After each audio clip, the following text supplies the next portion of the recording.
हमारे देश को इतना कमजोर प्रधानमंत्री पहली बार हमने किसी ने देखा होगा तो नरेंद्र मोदी के रूप में देखा है। वो कहते हैं कि एक रहोगे तो सेफ रहोगे, खाने वाली सेफ नहीं, सेफ मार्केट यही, ये सेफ मार्केट है। ये भी बीजेपी वाले मार्केट उठाने को लग गए हैं। तुमको सेफ नहीं है, अब तुम इधर। वो कहते हैं एक रहोगे तो सेफ रहोगे, बटोगे तो कटोगे। मैं पूछना चाहता हूं, हमारे देश की आवाम की तरफ से पूछना चाहता हूं, 140 करोड़ लोगों की तरफ से पूछना चाहता हूं, हमें तुमको हमने बहुमत की सरकार दी। बहुमत की सरकार देने के बाद तुम देश के लोगों को एक साथ क्यों नहीं ला सके? ये तुम्हारी जवाबदारी है। देश की सीमाओं को संभाल के रखना तुम्हारी जवाबदारी थी।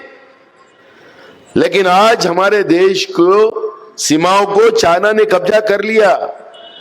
प्रधानमंत्री चाइना का च भी नहीं बोलते, नहीं बोलते। लेकिन मुझे यह कहना है, क्योंकि यह चुनाव हमारा उसका नहीं है।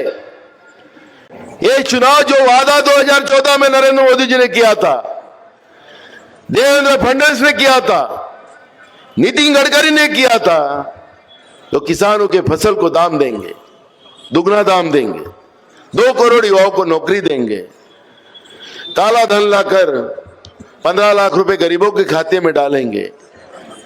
किधर गए? क्यों नहीं उसकी ऊपर बात करते? महाराष्ट्र में रोज किसानों की आत्महत्या हो रही है, क्यों नहीं उसके जवाब देते हो? महाराष्ट्र ऐसा एक राज्य हो गया है कि देश में सबसे ज्यादा किसान की आत्महत्या महाराष्ट्र में हो रही है। सबसे ज्यादा बेरोजगारी महाराष्ट्र में है। हमारा राज लुटकर, छत्रपति शिवाजी महाराज का राज्य लुटकर, शव फूले अंबेडकर की विचारधारा को खत्म कर गुजरात को देने का काम किया जा रहा है। क्या हम गुजरात को हमारा महाराष्ट्र बेचने का काम करने वालों को माफ करेंगे? महाराष्ट्र को गिरवी रखने का काम जो सरकार कर रही है, उनको इस चुनाव में आपको उनकी जगह दिखाने का काम करना पड़ेगा। बीजेपी तो इतनी मस्ती में आ गई, इतनी मस्ती में आ गई कि हमारे ओबीसी समाज को बोलती है। यवतमाल में एक हंसराज अहीर, उनका केंद्रीय माजी मंत्री था, वो तड़ीपार हो गया, हराया लोगों ने उसको। तड़ीपार है ना वो, उनके सामने वहां पर कहा गया है कि ये ओबीसी होते हैं। ओबीसी के आदमी ने बीजेपी के उन पे आवाज उठाया वनी में कि ये गलत आप बोल रहे हैं। उसने झगड़ा किया, उसके ऊपर ही गलत गुने दाखिल किया, जैसे साजिद के ऊपर करते।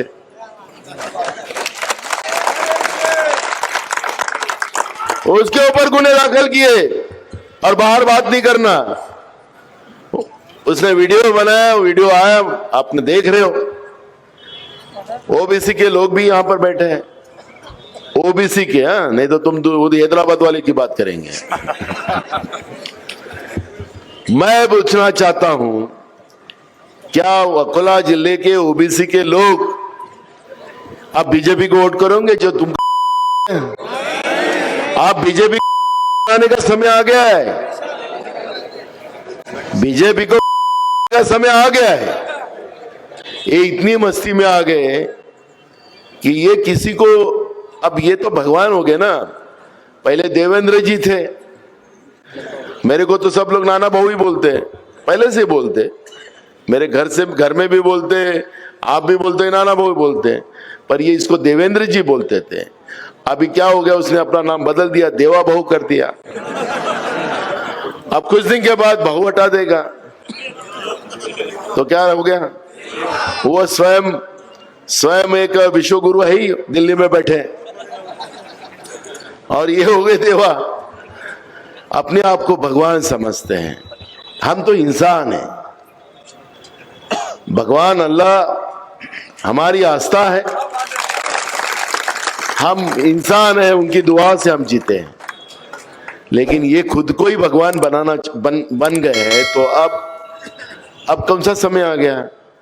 इनको सत्ता की गर्मी इतनी आई गई, मस्ती इतनी आई है कि अब खुद को भगवान और अल्लाह समझने निकल गए। इनको जगह दिखाने का समय मजबूती से आ गया।